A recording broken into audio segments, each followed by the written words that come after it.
السلام عليكم. حساب nololeed ka soo qaad in cimrigaagu yahay 60 sano ama noolaan karto 60 sano. Maalin kasta oo ka mid ah noloshaada waxaad seexataa 8 saacadood. Haddii la isku wadageeyo wadarta intaad seexato 60 sano waxay noqonaysaa 20 sano ka mid ah cimrigaaga waxaad ku dhamaystay hurdo. Waxaad maalin kasta shaqaysaa 8 saacadood. Haddii la isku geeyo wadarta waqtigaad shaqaynayso waxay noqonaysaa 20 sano oo noloshaada. 15 sano waxaad ahayd ciyaar ama cunug yar. maalin kastoo laba jeer ayaad u fadhiistaa cunto waxaana kugu qaadataa cuntadaas cunto 30 daqiiqo. haddii la xisaabiyo waxay noqonaysaa 3 sano. haddii la isku wadageeyo wadarta waqtigaagana waa sidan 20 sano hurdo ah iyo 20 sano shaqo iyo 15 caruurnimo iyo 3 sano oo cunto ah. haddii la isku wadageeyana waxay noqonaysaa 58 sano oo cimrigaaga.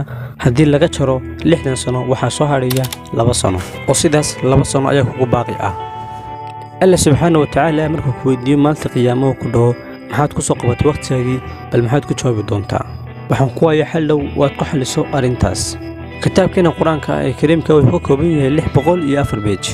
haddii aanu qaybino 3 cisho oo ah bil waxa kugu soo hagaagaya ama kugu soo aadaysaa 20 waraaqadood ama 20 xaashiid oo kaliya maalin walba. hadaba sidee maalin kasta waxaad tukataa 5 salaadood. haddii 20 bog aad u qaybiso salaad kasta يعني صلاة كستي هاد أخريدو 4 بيج 4 شمخ لو دفتنا ولا 20 oo salaad kasta waxaad akhriyaysaa 4 page kadib sidaas maalin kasta waxaad ku dhamaynaysaa hal juz bil qura ayaad ku dhamaynaysaa saddex quraanka ah ee kariimka ah.